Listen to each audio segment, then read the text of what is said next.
با سلام و درود بیارم خدمت همه دوستان. به یکی از آموزشی دیگر در بخش PLC میتسوبیشی در خدمت شما هستیم و یک موضوع مهمی دیگر از این در بخش داتا تایپ، یعنی نوعی همون معلومات هایی که ما داریم.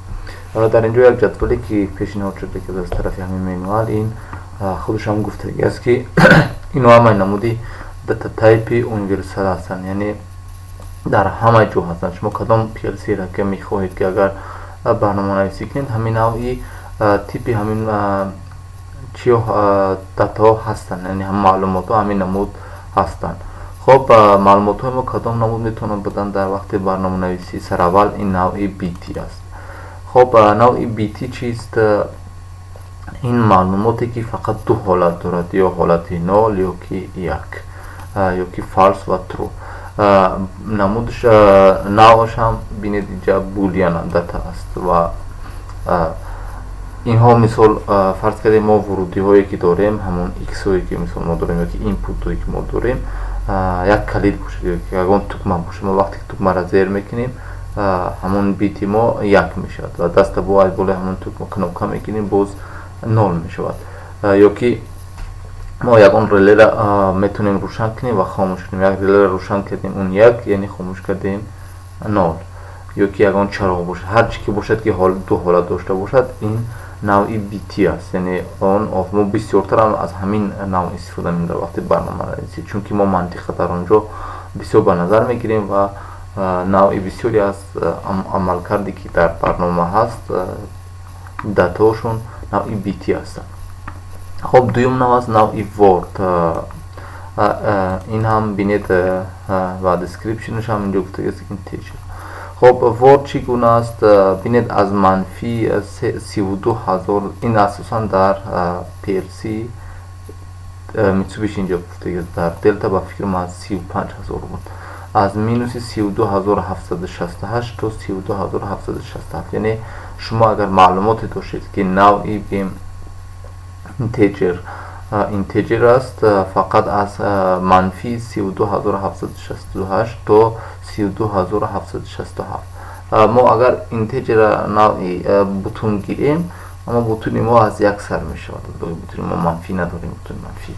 و یا که بینید و اینجا درازش هم گفتگی از 16 بیت است، یعنی شما زمانی که یک نوعی ورد میگیرید، فرض کنید در اونجا از ما ورد چی بودن؟ همون دی های ما بودن، همون رجستری که ما دی که ما داشتیم از چنده که سر میشن همون نوعی ورد بودن.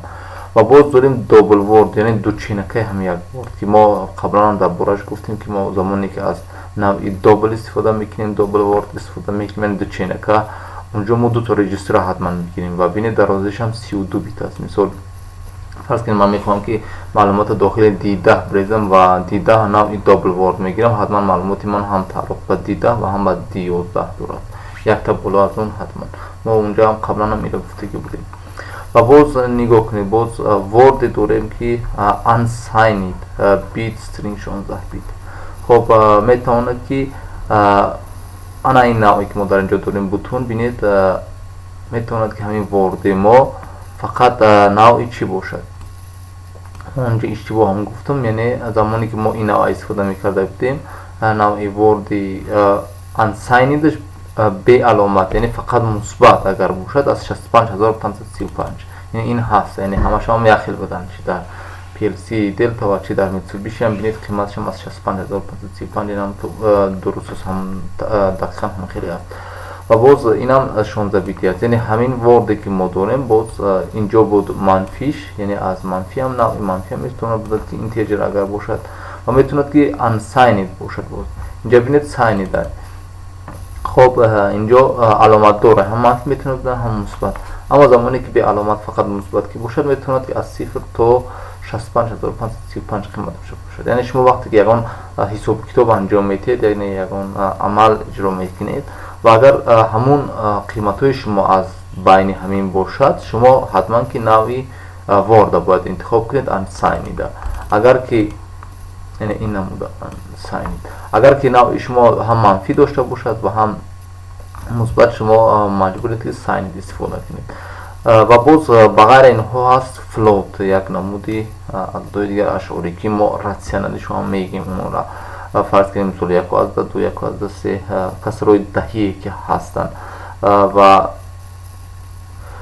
уно инҷа бинед ҳудуди хеле калон дорад аз 1/17 ин манфиш зарби 10 дараҷаи минуси 38 то 3/4 хай ҳамин то 10 дараҷаи 38.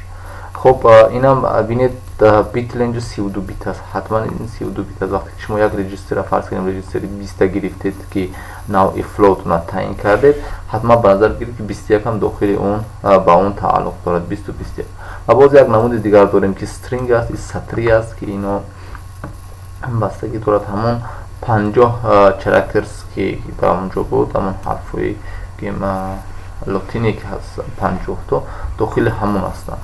ва як номи дигарам тайм аст, ин замон барои замонсанҷӣ ки қиматашо бинед инҷо гуфтагӣ аст ки тааллуқ дорад ба 24 рӯз ва инҷо фарзу барнигирифтем хеле навиштагӣ аст ки аз 24 0 соат 31 дақиқа 23 сония 648 миллисония то 24 рӯзу 20 соату 31 дақиқаю 23 сонияу 647 миллисония. яъне ин ҳудуди ҳамон таймер аст. шумо як таймер як замона мисол мегиред, яъне ҳамон замони шумо метавонед ки ҳамин ҳудуда дошта бошад. хоб ин буд дар баҳси ҳамин дата тайп, навъи маълумотҳо ва типи синфи маълумотҳо ки ин дар ҳама намуди PLC-ҳо ҳаст. яъне шумо хусусан ман замоне ки барномасозиро оғоз кардам, баъданам маҷбур шудам ки инҳоро комилан аз пимриш ҳамин маълумотҳоро дарёфт кунам, чунки шумо бисёр мавзӯъ вақте ки барнома менависед иштибоҳое ки дар барнома мешавад бисёртараш ҳам дар вақти ҳамон регистрора шумо хато интихоб мекунед, дар ҳамон вақт ба амал меояд ва хеле барномаи шумо нодуруст кор мекунад ва ман чандин борам дар ҳамин мушкилӣ рӯбарӯ шудагиам. барои ҳамин шумо бояд ки ҳамин навъи маълумототонро хуб дақиқ унҷа пешакӣ муайян кунед ва дақиқ онро истифода кунед, хусусан замоне ки шумо дар PLC барнома менависед ва баъданам дар HTML меред унҷо дар экран ҳамон барномаро месозед интерфейсша ва унҷо агар типи ҳамон маълумотҳоро дуруст нагиред бисёр мавридҳо шумо вақте ки маълумот аз экран дохил мекунед меред дохили PLC маълумот дигар мешавад ё ки баръакс унҷо.